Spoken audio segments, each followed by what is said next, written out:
Facebook, YouTube, and for the first time ever, we are also live on Breakers.tv.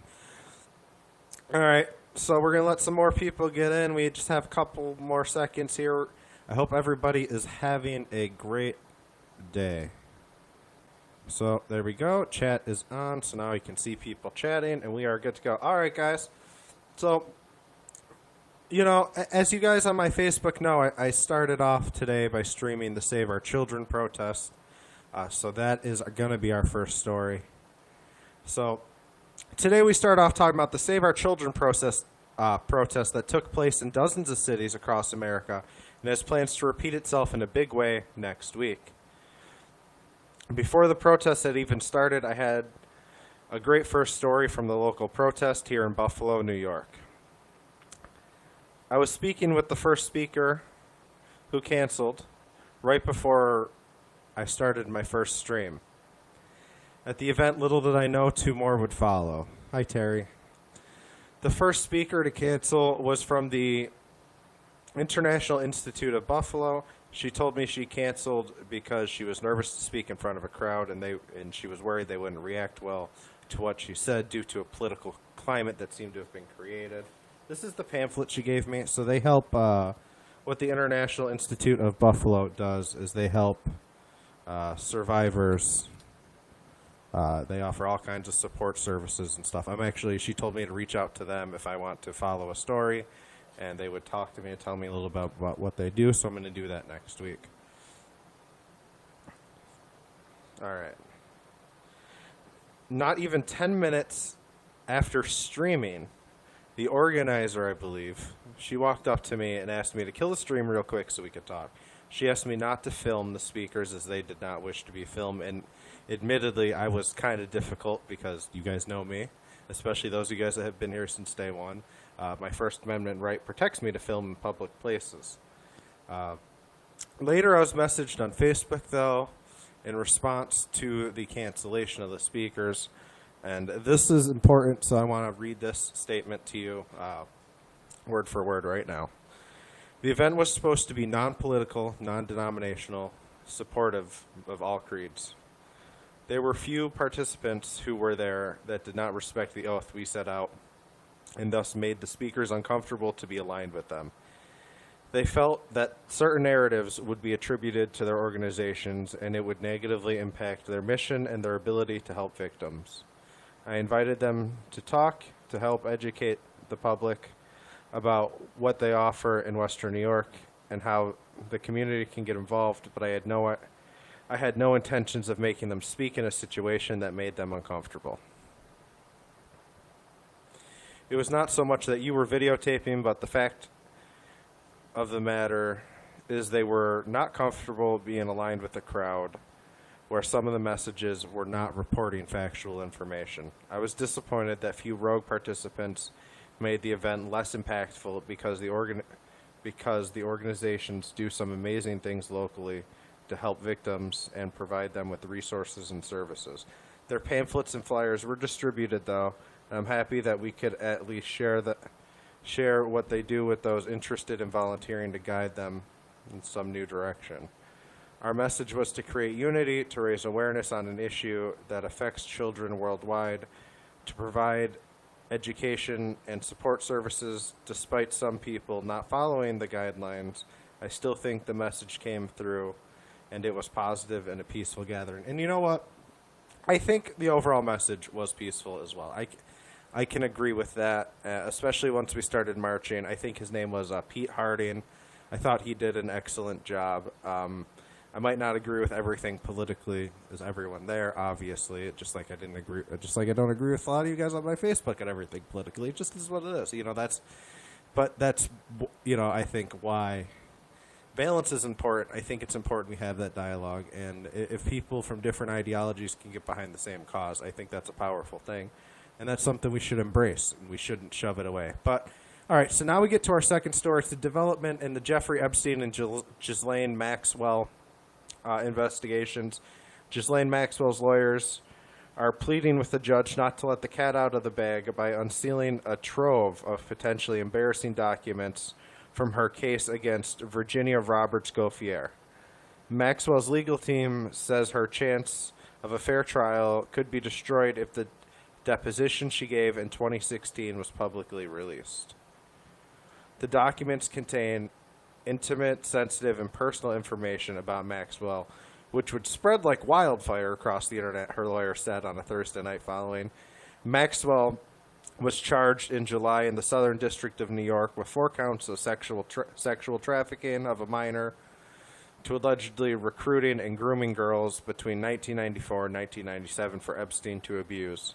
She's accused of participating in the abuse of one of those girls also. So let's take a break from the news real quick, and I want to talk about the 13th Amendment. You know, you guys know I love the Constitution. I have the Constitution on the wall right here. I talk about the Constitution, and this is one of those things that we need to talk about.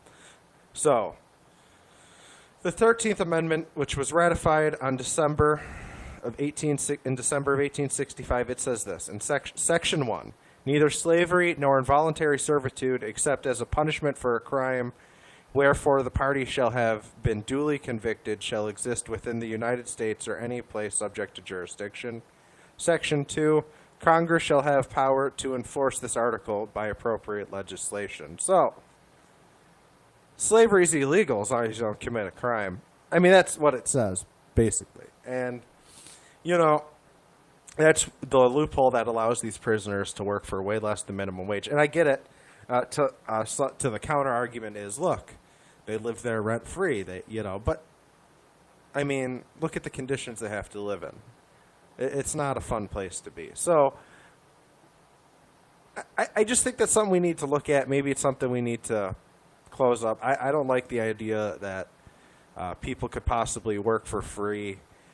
We just live in an era. I'm sure a lot of you guys would agree. We live in an era where the wording of these laws really matters, and we've seen the wording of these laws get abused by certain people in positions of power all across the spectrum. And so maybe it's time to revisit that and just shore up wording a little bit. But it's just something I wanted to point out because it's something that I think I've talked about before. But it's something we need to keep talking about. Slavery is only outlawed in this country if you don't commit a crime. And I think that's a very serious thing to talk about. All right, but now let's get back to some news here. So tonight, the House passed a bill that put $25 billion in emergency funding into the United States Postal Service and reversed recent operational changes. The legislation, which comes amid failure to put money into the Postal Service as part of broader coronavirus relief plan, is unlikely to get through the Senate, though. It has been reported by multiple sources. Postmaster General Louis DeJoy has said the USPS would roll back some recent changes that slowed mail delivery, but would not replace mail collection boxes and sorting machines that have already been removed. And also, what I was reading before I went on the air is Donald Trump is also expected to veto the bill if it does pass the Senate, which I don't know. I think this is all very interesting. You guys know my opinion on this. The only thing that needs to be said here is we need to repeal that Postal Accountability and Enhancement Act that requires the post office to pay 75 years' worth of pensions, which is insane. Absolutely insane. No business could be successful having to pay up 75 years of pensions right off the bat. That's absolutely crazy. And they were actually a profitable company before that, and that's just, I don't know. That's what makes the whole thing. So another story we've been keeping a close eye on here is TikTok. So TikTok has some news tonight. So let's get into that. TikTok confirmed Saturday that it will file a lawsuit against the Trump administration over an executive order demanding a parent company, ByteDance, divest its TikTok operations in the United States. It's the first time the company has confirmed it will pursue legal action, a move that has been rumored for a couple of weeks now. And yesterday, reports began to surface all over the place. Thank you very much that this was going to happen. So even though we strongly disagree with the administration's concern, for nearly a year, we sought to engage in good faith to provide a constructive solution. TikTok spokesman Josh Gardner said in a statement to TheVerge.com. What we encountered instead was a lack of due process, as administration paid no attention to facts and tried to insert itself into negotiations between private business.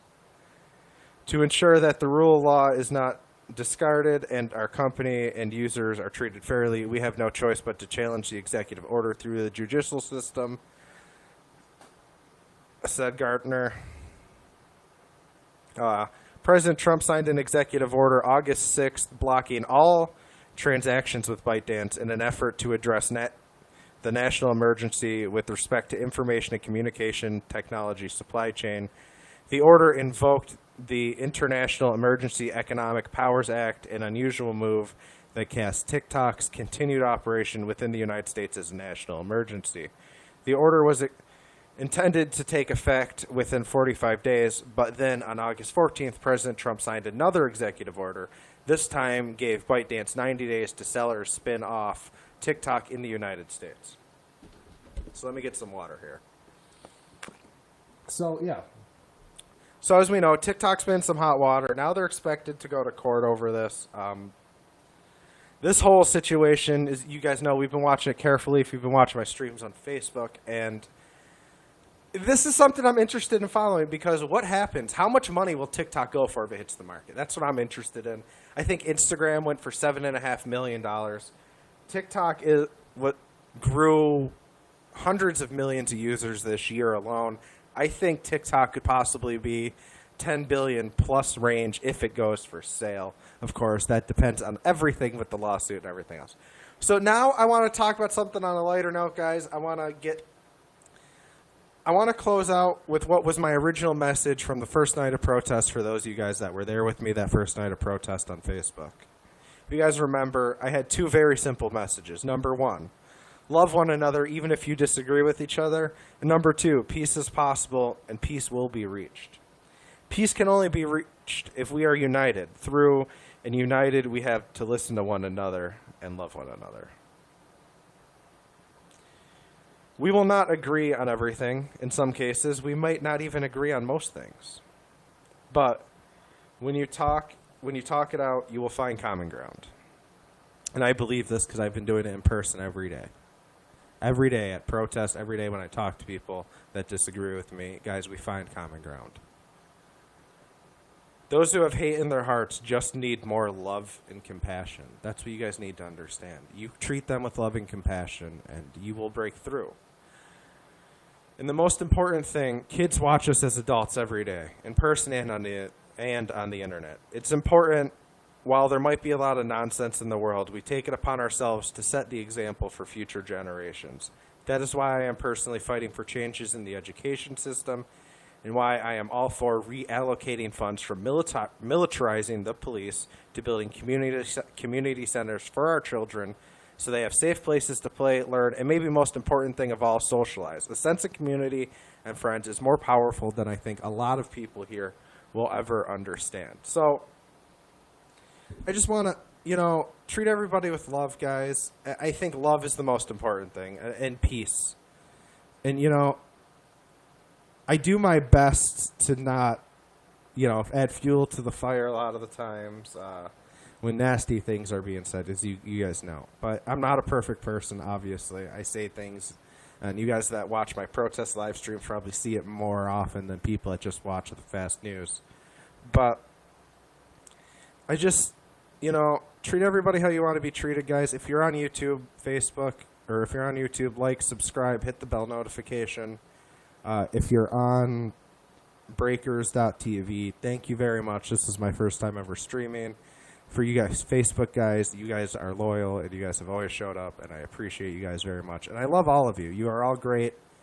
And as you guys know, I take I take Monday and Sunday off here, but I might go live tomorrow to talk about a couple of things, not news related. I love you guys, though. You guys have a great night, and I will see you